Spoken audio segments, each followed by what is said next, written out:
And yes, may TikTok kapag eSIM. Nawi-withdraw lang kami ng cash dito sa Bank of China. So ito nga, nandito na yung mga airport transfer ng mga hotels. Dediretso kami sa Ngongping Cable Car, Ngongping Village. Ayan, kita niyo yung baba, yung dagat. Ayan si Daddy. Natatakot na naman si Daddy. First time namin dito sa BP International. Hi everyone! Andito na kami sa airport. Nasa boarding area na kami. And pupunta kami ngayon sa Hong Kong! Hong Kong! Dumating kami dito mga around 2:45 AM. Basta mga before 3 AM, nandito na kami. Tapos, dumiretso kami sa travel tax counter para magbayad ng travel tax. Required yan. And usually, dito talaga kami nagbabayad sa airport kasi merong tax reduction kapag minor. Kapag online kasi, parang natitreat siya as adult pa rin. Tapos, kahit isama mo siya doon sa ticket, adult pa rin siya. So, mas mura kapag dito sa airport. Ayun nga lang, kailangan pumila ka kapag mahaba yung pila. So, yun lang yung con na nakikita namin. So, after ng travel tax, pumunta naman kami doon sa check-in counter and doon na kami pumila sa document check lang. Yung wala nang bag drop kasi wala naman kaming check-in baggage ngayon. Hand carry lang tong dala namin. So, para mas mabilis, doon na kami sa document check. Pero based experience namin kanina, mas mabilis pa yung pila doon sa priority lane na bag drop kesa sa document check. So, hindi ko lang sure kung pwedeng pumila pa rin doon kahit wala namang iba bag drop. So, nung may boarding pass na kami, doon naman kami pumunta sa immigration. And kaninang haba rin ng pila. Mas mahaba yung pila doon sa PWD, senior, yung mga may kasamang bata, yung priority lane. So, sa regular lane na lang kami pumila. Tapos, nung tinawag na, ako yung nauna, kami dalawa ni Gray. Tapos, tinanong sa akin agad, kayo lang po magkasama. Tapos sabi ko, kasama ko po yung husband ko. Tapos, tinawag na din si Daddy. So, nasa iisang IO na kami. And first time yun nangyari. Ilang beses na kaming nakalabas ng bansa. First time nangyari, nasa iisang IO kami. Kasi lagi talaga kaming magkahiwalay. Kasi nakalagay nga doon na one person at a time. Isang beses lang namin tinry na kung pwedeng magkakasabay kami nung nasa priority lane kami. Nung isang beses na pumila kami sa priority lane. Pero, hindi pa rin kami pinagsabay. So, first time nangyari na kanina, magkasabay kami sa isang IO. So, after no, nung pinapunta si Daddy, tinanong lang ako kung government employee daw ba kami. Sabi ko, hindi po. Tapos tinanong kung kailan yung balik. Sinabi ko lang yung date. Tapos, ayun na, picture and tatak na ng passport. Tapos, pinalabas na kami. Sa security check, doon na kami pinapila sa mga may kasamang bata and hindi na pinatanggal yung shoes. Akala ko, nung last time sa Japan kasi, pinatanggal yung shoes. Siguro kapag doon lang yun sa mga isa-isa. Kapag siguro doon sa linya ng mga family, hindi na siguro pinapatanggal. So, ayun na, chinek lang namin kung ano yung boarding gate namin. Tapos, kumain muna kami sa Tapaking kasi hindi kami nag-breakfast bago umalis.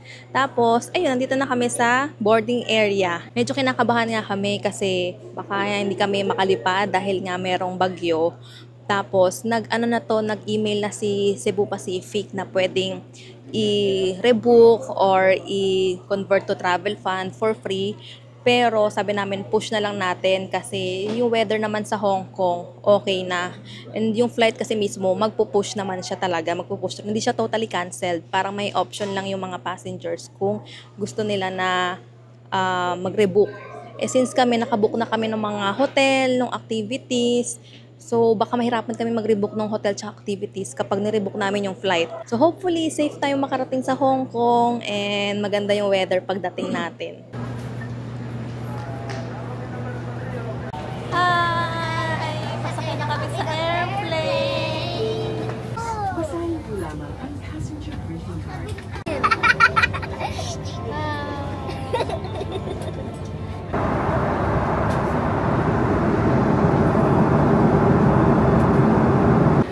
Dito na naman kami sa Hong Kong. We're back.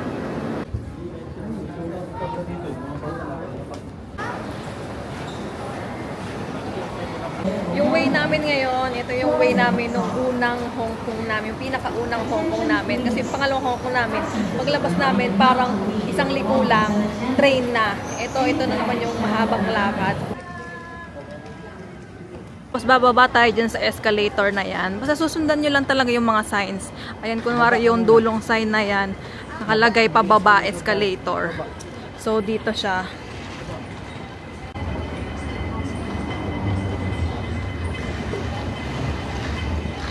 Ito na yung escalator na pababa doon sa train na papunta sa immigration sa baggage claim area.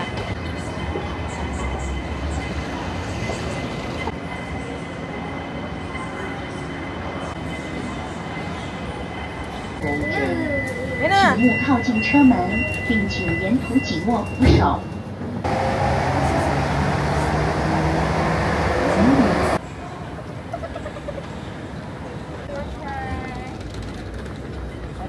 Thank you! Pinamano-mano pa rin nila dito na temperature check yung mga bata. Kasi yung ganon. Nung last time na punta namin, nung March, ganon. And until now, may ganon pa rin. Immigration area na yung next. So, mamaya na lang ulit. Wala nang Hong Kong arrival card ha. Walang mano-mano or walang online. As in, dire-diretso lang. Parang nung March na punta namin, wala na nun. So, until now, wala na rin kailangan na ganon. Meron silang free wifi dito kung kailangan nyo ng internet para ma-activate yung eSIM nyo or makuha yung clock bookings nyo ng mga rental nyo ng pocket wifi or octopus card. So, ayan, meron silang free wifi. Agree nyo lang yan. And then, okay na, connected na. Kunin na natin yung stroller and hindi siya dito sa carousel. Meron designated area doon sa dulo ng carousel. Pero ayan, ito yung carousel number ng flight namin, number 9. Mayroon naman dyan sa screen, makikita nyo yung flight number and ina-announce din yan pagka landing.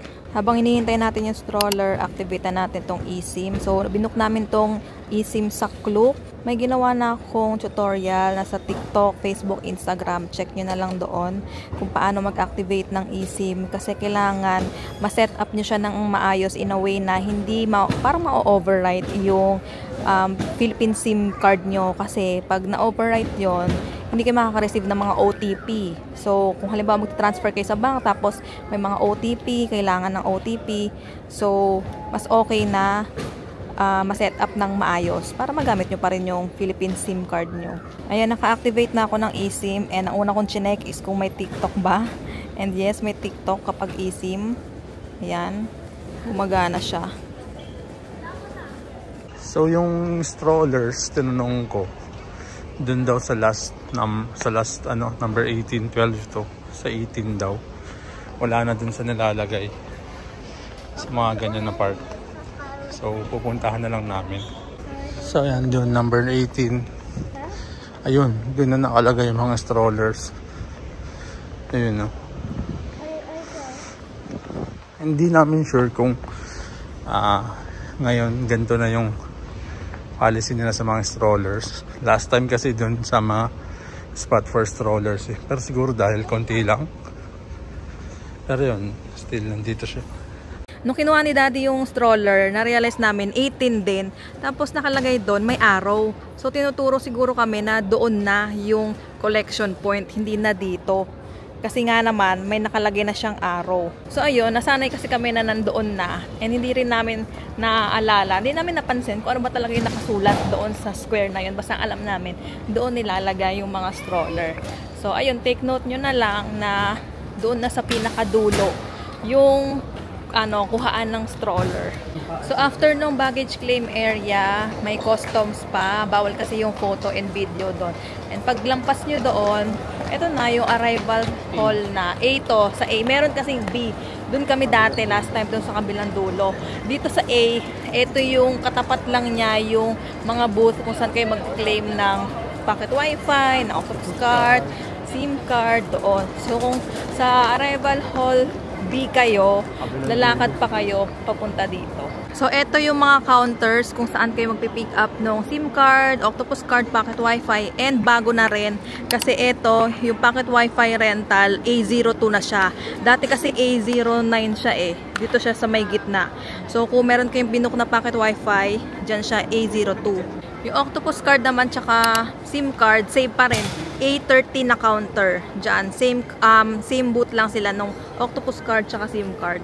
So makikita nyo tong signage na to. Ang laki-laki na niya. Nakalagay to city. So dito yung terminal ng bus, ng mga hotel coach or hotel airport transfer. May taxi din dito. So dito tayo dadaan. Tapos kapag pasok nyo dyan, meron na yan 2 ways. Dito sa kabila yung taxi. Doon naman sa kabila yung mga bus and mga hotel coach. Dito din yung Airport Express train kung dyan kayo sasakay. So dadaan yan ng Hong Kong Station, Kowloon Station, and Tsingyi Station. Mag-withdraw lang kami ng cash dito sa Bank of China. Dito siya sa gilid nung Airport Express train. Tapos ang gagamitin natin is Klook Visa Card. So Klook GCash Visa Card. So nag-withdraw kami ng 1,000 HKD and ito yung text ng GCash. Ang nabawas is 7,492.09. Magre-reload din kami ng Octopus card. Dito siya sa train tickets. Tapos merong add value machine. And yung Octopus card namin, yan pa yung pinakaunang Octopus card namin dun sa pinakaunang Hong Kong trip namin. Kasi matagal naman siya. Hindi naman siya na-deactivate. Or kung ma-deactivate man, pwede nyo lang din siyang ipa-reactivate sa mga MTR kiosk. Ganon.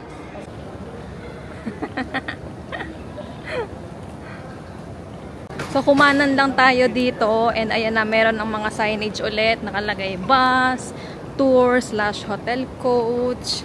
May nakita kaming signage, ayan, dito na yung tour / hotel coach. So tingnan lang natin.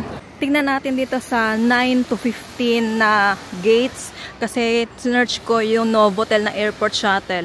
Dito daw Bay 9 to 15. So ito nga, nandito na yung mga airport transfer ng mga hotels. So ito sa number 13, Novotel. Tapos sa kabila is Hong Kong Sky City Marriott Hotel. Doon naman sa next, Regala Sky City. Tapos hindi ko sure kung saan yung 4 points. Pero merong kakaalis lang na bus eh. Baka 4 points yun. Ito sa pinakadulo, makikita nyo na yung bus terminus. Nandyan na yung mga bus. Depende sa kung saan kayo pupunta. Kung pa TST kayo, dito yung sakayan ng mga TST 821 na bus yung sasakyan nyo. Diretso na yun sa TST. Pero kami, since maaga pa naman, diretso kami sa Ngongping Cable Car, Ngongping Village. And merong sakayan dito, yung bus S1. So kung pupunta kayo sa Tungchung or diretso kayo sa Ngongping, kung halimbawa maaga yung dating nyo, tawid lang kayo. So from here, ito yung mga sakayan ng pa-TST. Tapos merong pedestrian dito, tawid kayo dyan. And may mga signage naman dyan ng bus number. Tapos doon lang, ayan, yung hilera lang na yun na yung S1 na sakayan papuntang Tungchung. Actually, kung nakabook kayo sa mga hotels doon sa Tungchung, pwedeng mag-airport shuttle na kayo papunta doon. Pero since kami, hindi naman kami nakabook doon, hindi kami pwedeng sumakay doon kasi chinecheck nila yung booking eh. Kung meron kayong booking doon sa hotel bago kayo pasakayin sa airport shuttle. So, kung katulad nyo kami na hindi naman kami naka-book doon, sa TST kasi kami nag-book ng hotel, pwede kayong mag-bus S1. So, yun yung gagawin namin ngayon. And first time namin itong gagawin na from airport, diretso, gala. Kasi ang aga pa, sayang yung time, 3 PM pa naman yung check-in time dun sa hotel, diba? So, pwede nyong gawin to para ma-maximize yung time nyo. At least, pagdating nyo, Ngongping Village, Ngongping Cable Car na kayo agad, diba? Yan, dito yung bus S1. Yan yung papunta sa Tungchung. Sa Citygate Outlets yan.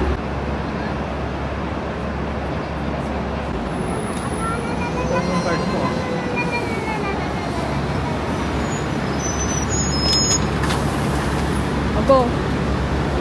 Tap mo yan ha. Oh.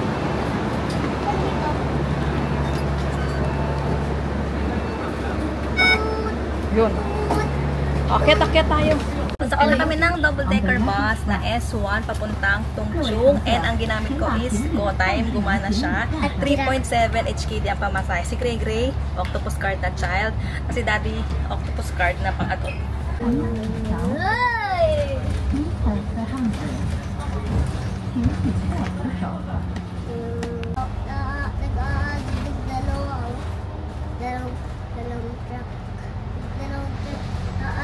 Dito kami bumaba sa cable car na stop na station, ganon. Pangalawa sa dulo. Kasi kapag dun sa dulo, sa bus terminal, doon sa kabilang side, at least dito, pwede na kayong umakyat. Pero kami tatawid kami kasi mag-iwan kami ng luggage doon sa locker rental sa Citygate.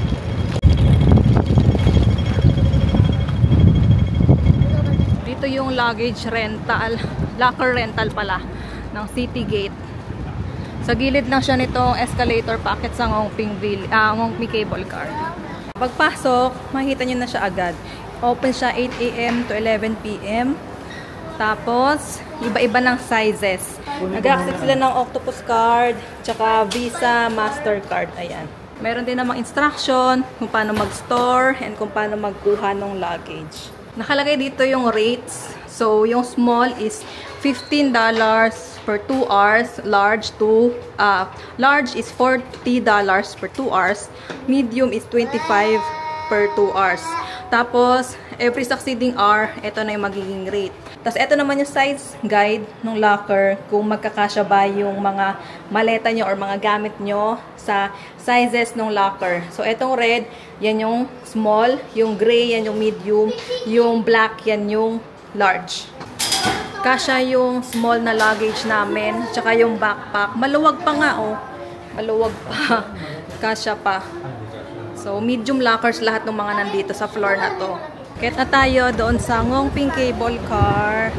So, ayan. May escalator na dito paakyat. Hindi namin first time na mag-Ngongping Cable Car, pero first time namin na mag-cable car papunta. Kasi, nung una naming try is nag-bus lang kami papunta. Tapos, nag-cable car kami pababa. So, this time, magra-round trip tayo para mas makasave sa time kasi mas mabilis yung cable car kaysa sa bus. Yung bus kasi around 1 hour yung biyahe. Tapos medyo paikot siya, pa-zigzag, ganyan. So, as mahihiluhin, medyo nahilo ako nung time na yon. So, i-consider nyo yan kung pupunta kayo sa Ngongping Village, kung gusto nyo sumakay ng cable car. Mas tipid kung bus lang kayo or for the experience, mag one way kayo ng cable car, mas tipid siya kasi nga mas mura yung pamasahe sa bus pero mas matagal nga lang yung biyahe. So depende na lang yan sa inyo kung ano yung prefer nyo. So ngayon round trip tayo para mas mabilis yung biyahe. Hiwala yung pila sa ticket purchase, yung mga mag-walk-in sa meron ng ticket. Yan, so dito kami voucher redemption. So, dito sa Ngongping Cable Car, hiwala yung pila ng meron ng online booking sa mag-walk-in pa lang. And most likely, siguro, mas mahaba ang pila sa mga mag-walk-in. Kasi syempre, doon pa lang sila bibili ng ticket eh.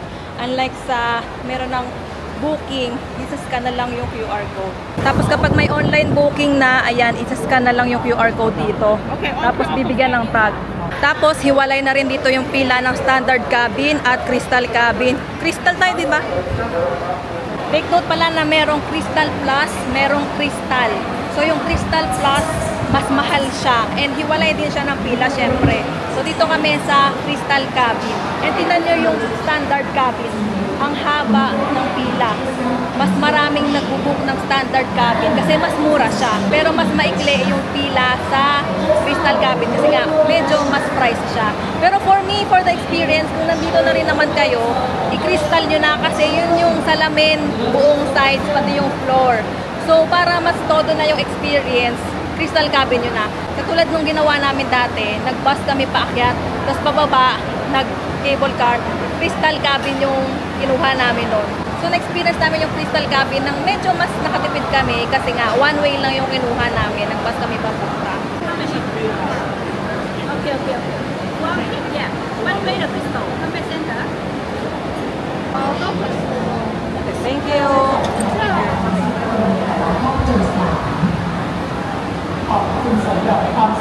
Buti napansin ni Daddy, mali yung tag na nabigay sa amin. Single lang yung nabigay. Round trip kami. Tapos tinanong niya dito kung okay na daw ba yun. So ginawa, pinalitan nila yung tag, ginawang round trip. So check nyo na lang din. Kasi baka mamaya hindi nila masyadong nabasa nung dun sa unang ano man tawag doon? Unang stop. Matter pa rin yung QR eh. So, sa QR naka-base kasi. So yung QR yung ini-scan nila doon sa terminal.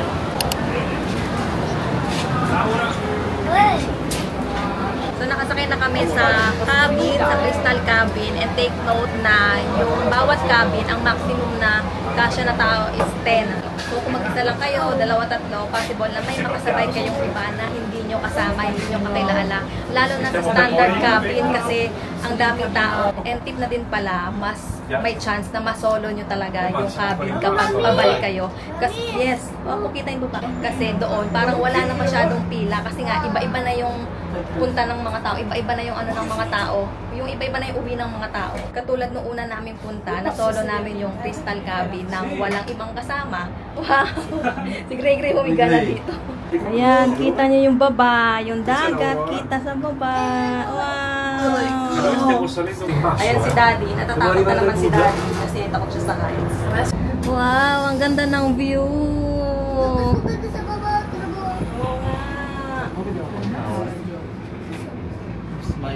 Ayan si Daddy.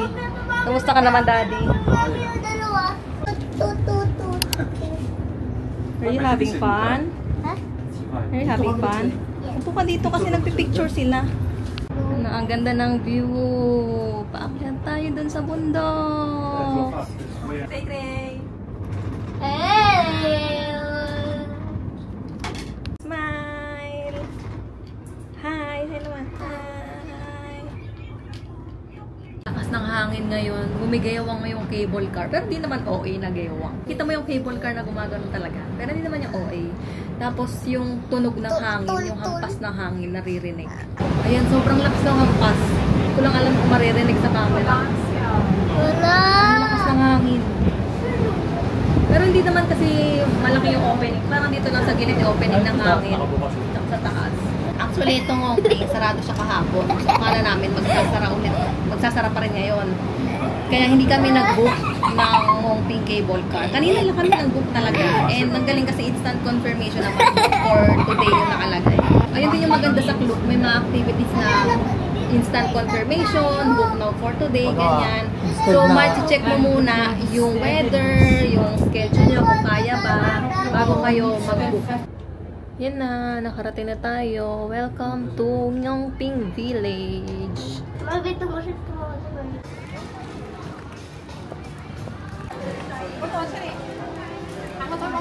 Lunch muna kami dito sa Matsuzaka Express. Nabudol kami ni ate dun sa labas kasi tinagalog niya kami. Sabi niya, nag-aral talaga sila. Hindi siya Pinoy. Parang marunong lang siguro siya ng mga basic na Filipino words. Siguro dahil ang dami na rin Pinoy na pumupunta dito. Kasi nakakapang-encourage kumain dito kasi marunong siya mag-Tagalog. Tsaka parang ang dami rin kumakain talaga dito compared sa mga nakatabing mga stores. Ito yung menu nila. Ayan. Parang Japanese cuisine ata to. Ayan. Kasi may mga sushi, may mga maki. Tapos kapag mag-order ka, isusulat mo lang daw yung number. Binigyan kami nito, number 4, order form. Isusulat mo yung number. So, ayan, kunwari, 2103, 2104. Wala kaming dalang tubig. Naiwan yung tubig namin dun sa locker. So, nag-order kami ng drink. Sabi ko, iced tea na lang. Tapos, tinikman ko, lasa siyang milk tea na walang milk. Ganun siya. Para siyang milk tea. Iced na tea. Iced na tea. Hindi siya yung iced tea sa Pilipinas na matamis-tamis. Ito medyo mapait, pero masarap. Parang milk tea nga na, hindi naman siya milk tea. Diba hindi naman milk to?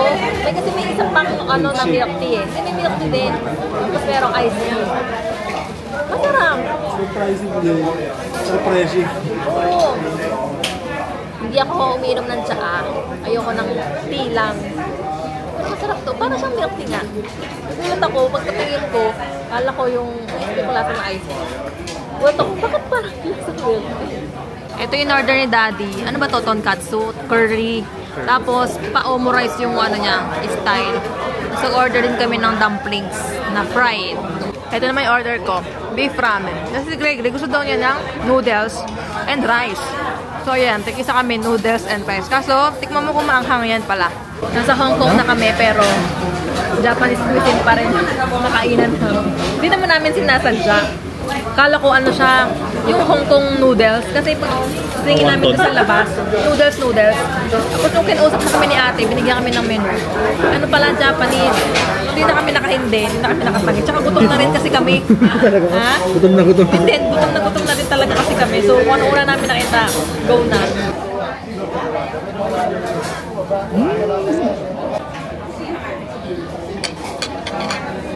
You like it? Anong lasa? Sweet? Lasa candy.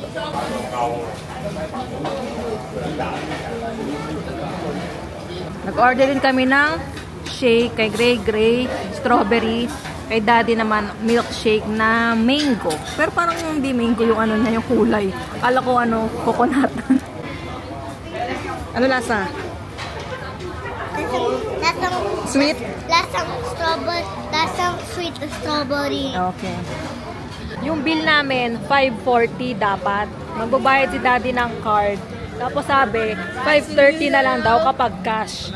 So, cash na lang yung pinabayad namin. Buti meron kaming cash na withdraw kanina. Lalakad-lakad lang kami dito. Baka sakaling merong bago, something interesting. Pero parang same-same lang mga restaurants, souvenir shops, ganyan. Dito na ipapunta sa temple, tsaka dun sa Buddha. Diyan. Tapos, diyan din yung babaan ng bus. Kung magbabas kayo, paakyat dito. Hindi na kami dediretso doon kasi hindi naman kami papasok sa temple. Kasi nga, kasama kaming bata, si Gray. Baka mag-ingay lang siya doon. Tapos, di rin naman kami aakyat sa Buddha kasi mataas din yun. So, mapapagod lang kami, magre-reklamo lang si Gray. Tsaka meron naman na kaming picture doon before. And may nagtanong pala kung kailangan ba umakyat sa Buddha para doon sa Ngongping 360. Hindi po, kasi yung binabaan namin kanina, yun din yung sakayan pabalik.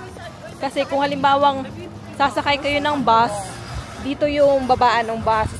Tapos, pag magkikable kayo pabalik, papasok kayo dito, doon sa dulo yung Ngongping. So, okay lang kahit hindi kayo umakyat to sa Big Buddha, kung hindi nyo kaya yung taas. Kasi kita naman siya from sa baba. So, mazuzoom nyo, makakapag-picture kayo sa baba. So, okay lang kahit hindi na kayo umakyat doon. Lalo kung may kasama kayong bata or may kasama kayong mga PWD, mga senior. If ever na magbabas kayo, pababa. So, dito yung bus terminus. Ayan, bus 23 yung sasakyan nyo. Sa kabilang side. Babalik na kami. Dito ulit yung sakayan. Dito kami bumaba. Dito ulit sasakay. So, ito yung entrance. Ito kasi souvenir shop. Ayan, meron silang mga keychain na cable car. Meron ganito. Ayan. Meron din mga ref magnet. Ayan, Jim Shachoy, Hong Kong. Ang cute din ng mga to, oh. Mga ref magnet, cable car. Ayan, ang cute. Tapos meron din mga pin. Boat, taxi, ferry, pineapple bun. Meron dumpling, oh. Ay, may egg tart. Ang cute. Ayan yung opening hours nila. Pag weekdays, 10 a.m. to 6 p.m. Pag weekends and holidays, 9 a.m. to 6:30 p.m. Tapos kung mag-walk-in kayo, ayan yung ticketing office. Pero kung meron na kayong booking sa Klook, dire-diretso na lang dito. Yan, straight na lang dyan. Hiwalay pa rin yung pila dito ng standard cabin, crystal cabin, tsaka crystal plus cabin. Gray. Oh, pasok na. Over there. Wow, dito tayo sa Klook. Yay! Let's go. Thank you. Thank you. Nakasakay na kami sa Crystal Cabin and kami tatlo lang nandito kahit na may mga kasunod naman kami. Noong una kasi naming try, wala tayong kasunod nun, di ba? Talagang solo namin. Ngayon kasi, naisip namin, baka magpasama. Kasi may mga kasunod kami. Mas marami pa nga tayong kasunod ngayon, di ba? Kaysa kanina. So, pinasakay. Kami tatlo lang yung pinasakay dito sa loob. So, baka mas may chance nga talaga na mas masolo nyo kapag pauwi. So, ayun. Tapos, Klook, yung ano namin, yung cable car, yung cabin namin, Klook team.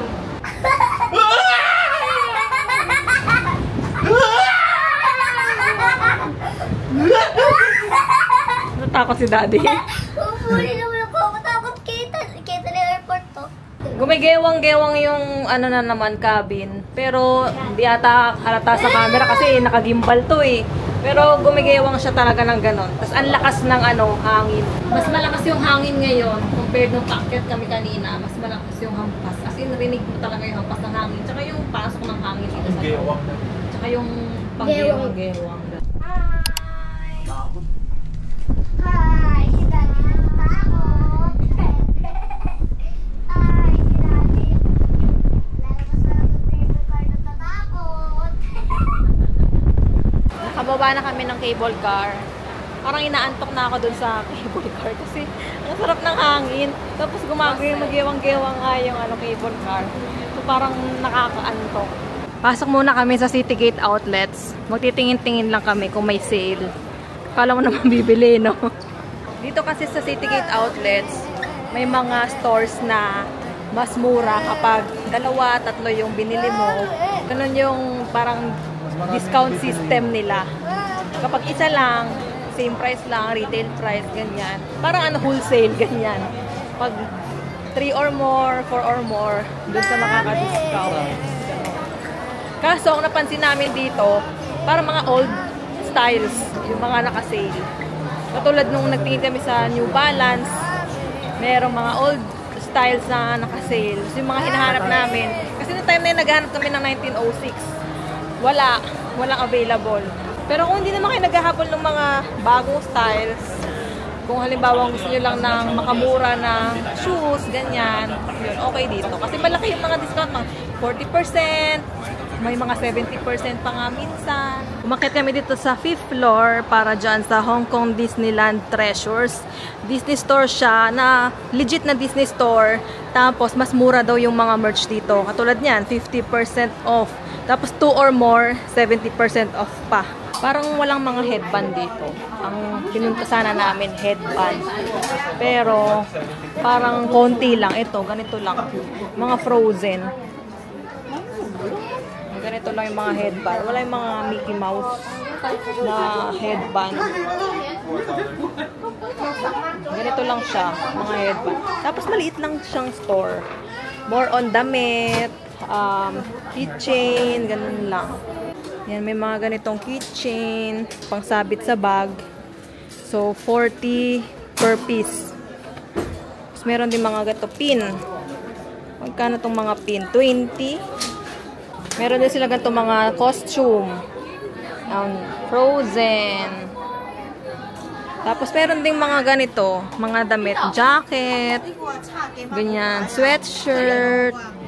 Ito pa, may mga costume pa dito sa baba. Ano to? Pajama. Ang cute. Mga denim. Ito mga jacket. Ganito lang yung mga designs nila. Tapos mga keychain. Bag. Ano tawag doon? Bag charm. Mga bracelet. Ang cute nito, oh. Earrings na Disney Castle. Tapos ito, necklace ata to.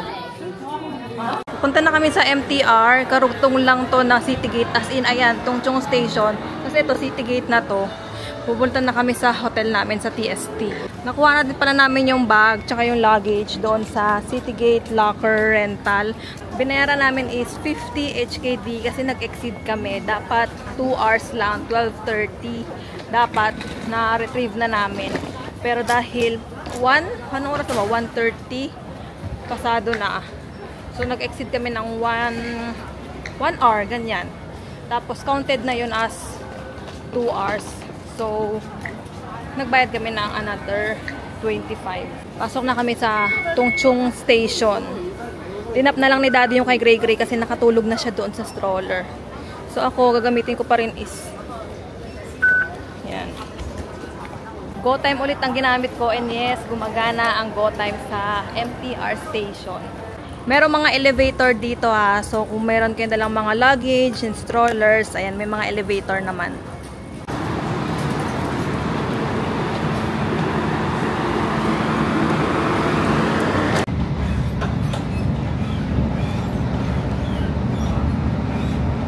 So, nakababa na tayo sa Liking Station and from here, transfer tayo sa Red Line na papuntang Central. Tapos, bababa tayo sa Jordan Station kasi doon mas malapit yung hotel na tutuloy namin which is BP International compared kung magbababa kami sa TST na station.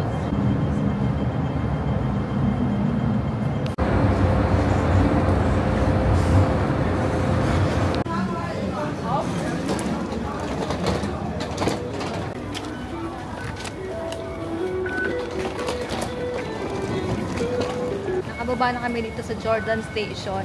Hinahanap lang namin yung exit C kasi doon yung pinakamalapit na exit papunta doon sa hotel namin para konting lakad na lang sa labas. Doon kasi sa kabila, exit A and B. So pumunta kami dito sa kabilang side. Baka dito yung C. Ayun. Ito B, sa kanan, C. Sa kanan. So far, dire-diretso lang naman kami galing doon sa Jordan Station na Exit C. Sinusundan lang namin yung Google Maps papunta doon sa hotel. Ayan na, ito na yung BP International. Isang tawid na lang kami dito. Sinundan lang talaga namin yung Google Maps. Parang mga 6 minutes na lakad ata yun. So, andito na kami sa BP International and nakapag-check-in na kami. May room key na kami. First time namin dito sa BP International. Naghahanap kasi kami ng iba pang hotels na pwede ma-explore dito sa area, sa TST area. Kasi last time, kami, Tung-Chung. Tapos yung pinaka-first namin TST, pero isang hotel na kami ng the whole week. Doon sa The Kimberly Hotel. Okay din yung The Kimberly Hotel. Pero ayun nga, naghahanap kami ng iba pang hotels na pwedeng ma-stayan around TST. So, itong BP International, ang dami rin nagre-recommend nito. Kaya gusto din namin i-try. So, ito na.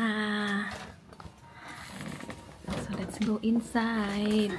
So, ito yung room namin. Ayan yung pinto. Tapos sa gilid, meron lang maliit na space para extra lagayan ng mga gamit. And then sa tapat niyan, merong open closet. Nilagay namin dyan sa baba yung mga maleta namin. Tapos sa taas may hangeran, may mga hanger. And then sa baba, merong safety deposit box and drawers. Dito naman tayo sa CR. Ayan yung sink area na may salamin. Tapos may nakalagay din dito na hand soap. Merong 2 glass dito sa gilid. And then ito yung sink. Wala silang provided na toiletries na mga dental kit. Ang meron lang is yung cotton buds. Pero meron naman provided na mga tuwalya. Tapos ito sa baba is yung toilet and as expected, wala silang bidet. Ito yung shower area and medyo kakaiba yung layout niya kasi nandito sa kabilang side sa may pinto yung pwesto ng shower. Usually kasi dyan, di ba, sa kabilang side. Tapos may provided na rin na shower gel and shampoo. And then yung sahig niya medyo kakaiba din kasi hindi siya tiles, para siyang bathtub pero hindi bathtub. Basta ganon. Tapos dito naman may nakalagay na electric kettle, complimentary coffee and tea, and then may mga cups na din. Tapos meron drawer dito pero wala namang laman. And then sa may baba, dyan nakalagay yung mini ref. Ito yung kama, king size bed yan. And in fairness, ang spacious nung room considering the price. And yung mga hotels dito sa Hong Kong talagang maliliit yung size. Meron pang side table dito sa gilid na merong lamp. Diyan nakalagay yung telephone, yung pen and paper, remote, and then may clock din. Tapos sa baba may provided din sila na hotel sleepers. Sa tapat ng kama merong TV. Tapos sa isang side merong long table and may window din yung room namin. Tapos dito sa isang side, may nakalagay dyan na luggage rack. Tapos ayan yung parang working desk or vanity area. And ang galing kasi yung mirror, foldable siya. So, space saver. Tapos meron ding hair dryer. Tapos eto naman yung view sa bintana namin. In fairness, maganda naman. Carpeted din pala yung buong floor and as you can see, enough naman yung space sa room para makapaglakad-lakad inside. Good morning! Kagigising lang namin sa nap time and it's 6 o'clock p.m. Pero maliwanag pa. So, kumakain lang kami ng cup noodles as snacks. Kasi nagutom si Gray Gray pagkagising niya. Binili namin to dun sa vending machine. Ay, sila daddy. Si daddy tsaka si Gray Gray ang bumili nito dun sa vending machine. Nauna silang magising kasi nauna silang matulog. Tapos ako halos kagigising ko lang. Kasi parang dapat hindi ako matutulog. Sabi ko mag-edit ako. Eh, yung mata ko yung bumabagsak habang nagsa-cellphone. Sabi ko, tutulog na nga lang din ako kasi baka mamaya pag nagising sila, tapos ako walang nap time, wala akong energy. So, ayun, tulog kaming lahat. Tapos, mamaya na lang kami ulit lalabas for dinner. And sakto kasi yung Cafe de Coral, nandito lang sa tapat. So, doon na lang kami balak mag-dinner. Wow! Pumunta ba tayong Avenue of Stars? O sige, tingnan natin. 12. Baka maglakad-lakad kami mamaya doon sa Avenue of Stars. So, kain muna tayo. Bakit? Wala lang. Nakita ko lang eh. Yung binili namin sa yung pink kanina. Keychain. Cute. Gusto mo gawin natin sa bugbo. Lumabas na kami ulit and naglalakad lang kami ngayon dito along Nathan Road. So, galing dun sa hotel namin. Paglabas dun sa kanto, eto na yon, Nathan Road na. Dito yung dati naming hotel, The Kimberly Hotel. So, maganda rin yung location nun talaga. Ito dito, dyan no, sa papasok. Tapos may donkey malapit doon. So, maganda rin location yung BP International. Kasi nga, malapit lang din siya sa train station, sa bus station.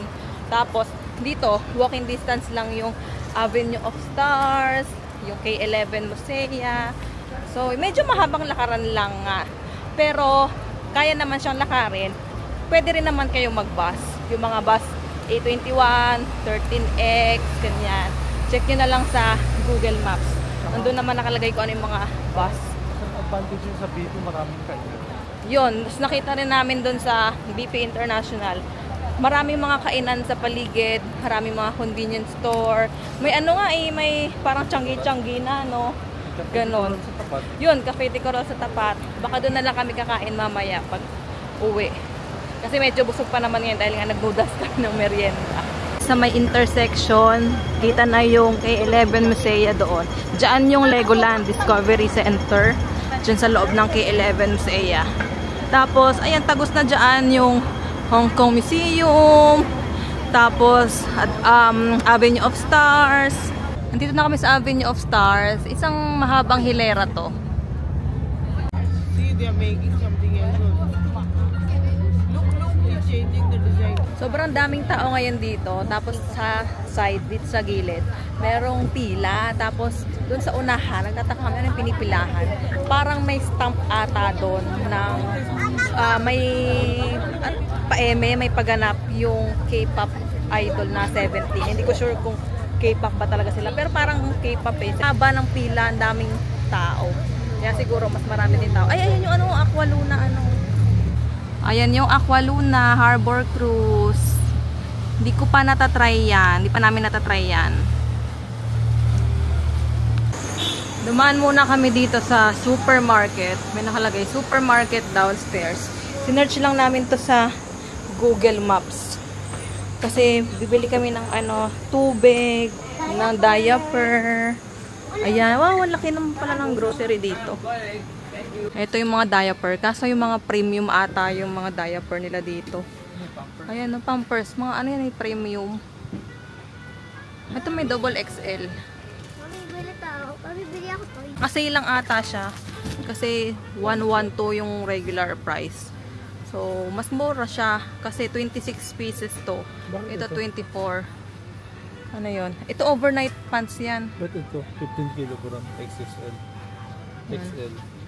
70. Baka kasi pang overnight ano yan. Ito na lang, mas mura. 89. Ito yung mga available na tubig nila. So, ito may mga naka-sale sila. Regular price, 11. Tapos, 9 na lang siya. Ganitong 1.25 liters. Tapos, meron namang mga ganito.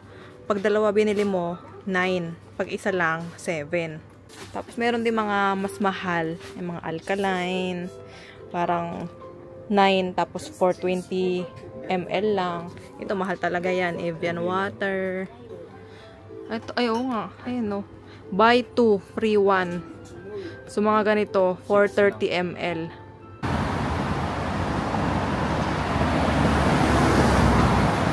Yung ordering nila dito, ganyan. Parang sa McDo na kiosk machine. Tapos, nag-accept sila ng Octopus card, tsaka ng Visa Mastercard. Andito kami sa Cafe de Coral. Sa tapat lang to ng hotel namin, BP International.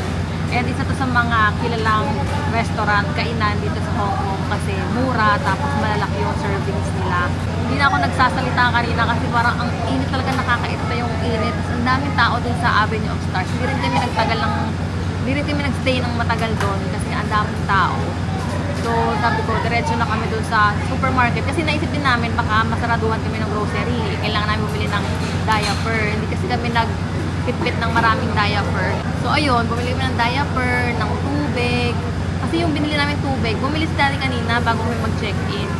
Parang ilang liters ba yun? Isang ganun. Ubus na agad kasi nga ang init. So yun, bumili kami ng mga tubig.